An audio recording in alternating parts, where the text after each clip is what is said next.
ಕೊನಾಸಿಯಲ್ಲಿ ನಿರ್ಮಾಣಗೊಂಡಿರುವ ದೀನ ದಯಾಳ್ ವಿದ್ಯಾರ್ಥಿಗಳ ವಸತಿ ಸಮಾಚಯ ಕಟ್ಟಡವನ್ನು ಆರೋಗ್ಯ ಮತ್ತು ಕುಟುಂಬ ಕಲ್ಯಾಣ ಸಚಿವರಾದ ಯುಟಿ ಖಾದರ್ ಅವರು ಭೇಟಿ ನೀಡಿ ಪರಿಶೀಲನೆ ನಡೆಸಿದ್ದಾರೆ.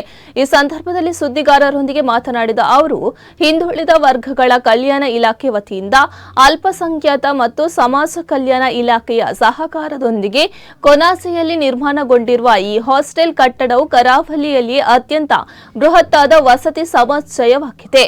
ಈ ಸುವ್ಯವಸ್ಥೆಯ ಕಟ್ಟಡದಲ್ಲಿ 1,000 ವಿದ್ಯಾರ್ಥಿಗಳು ಉಳಿದುಕೊಳ್ಳಲು ವ್ಯವಸ್ಥೆ ಮಾಡಲಾಗಿದೆ. ಕಟ್ಟಡದ ಅಂತಿಮ ಹಂತದ ಕೆಲಸ ಕಾರ್ಯಗಳು ನಡೆಯುತ್ತಿದ್ದು, ಅದು ಪೂರ್ಣಗೊಂಡ ಕೂಡಲೇ ಈ ಕಟ್ಟಡಗಳು ಉದ್ಘಾಟನೆಗೊಳ್ಳಲಿವೆ ಎಂದಿದ್ದಾರೆ. ಈ ಸಂದರ್ಭದಲ್ಲಿ ಹಿಂದುಳಿದ ಕಲ್ಯಾಣ ಇಲಾಖೆಯ ಕಾರ್ಯದರ್ಶಿ ತುಳಸಿ ಮದ್ದಿನೇನಿ, ಹಿಂದುಳಿದ ವರ್ಗಗಳ ಇಲಾಖೆಯ ಜಿಲ್ಲಾ ಅಧಿಕಾರಿ ಬಿಂದಿಯಾ ನಾಯ್ಕ್ ಸೇರಿದಂತೆ ಮತ್ತಿತರರು ಉಪಸ್ಥಿತರಿದ್ದರು.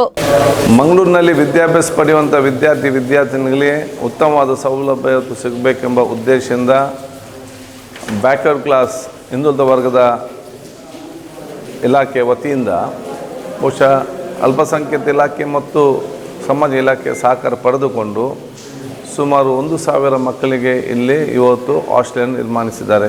ಇದು ಬಹುಶಃ ನಮ್ಮ ಕರಾವಳಿ ಪ್ರದೇಶ ಅತ್ಯಂತ ದೊಡ್ಡ ಮಟ್ಟದ ಹಾಸ್ಟೆಲ್ ಒಂದೇ ಪ್ರದೇಶ ಇರುವಂಥದ್ದು. ಇದೀಗ ಪೂರ್ತಿಗೊಂಡು ಇದು ವಿದ್ಯಾರ್ಥಿಗಳಿಗೆ ಇದು ಪ್ರಯೋಜನ ಆಗಲಿಕ್ಕೆ ಇನ್ನೇನು ಕೆಲಸ ಆಗಬೇಕಂತೇಳಿ ಸಮೀಕ್ಷೆ ಮಾಡಲು ಬಹುಶಃ ನಾನು ಬಂದಿದ್ದೇನೆ. ನಮ್ಮ ಜೊತೆಯಲ್ಲಿ ನಮ್ಮ ಹಿಂದುಳಿದ ವರ್ಗ ಇಲಾಖೆಯ ಕಾರ್ಯದರ್ಶಿ ಅಂತ ತುಳಸಿ ಮದ್ದನಿಯವರು ಕುರಿತು ಬಂದು ಕೆಲವೊಂದು ಸೂಚನೆಗಳು ಕೊಟ್ಟಿದ್ದಾರೆ. ವಿದ್ಯಾರ್ಥಿಗಳು ಅತ್ಯುತ್ತಮವಾಗಿ ಇವತ್ತಿಲ್ಲಿ ನೆಮ್ಮದಿಯಿಂದ ಖುಷಿಯಿಂದ ಈ ಒಂದು ಹಾಸ್ಟೆಲ್ ಇರಬೇಕಾದ್ರೆ ಏನಾದ್ರು ಬದಲಾವಣೆ ತರಬೇಕಂತೇಳಿ ಅದನ್ನು ನೋಡಿಕೊಂಡು ಸೂಚಿಸಿದ್ದಾರೆ. ಆ ಎಲ್ಲ ಬದಲಾವಣೆ ಸೂಚಿಸಲಿಕ್ಕೆ ಈಗಾಗಲೇ ಅದನ್ನು ನಾವು ಹೇಳಿದ್ದೇವೆ.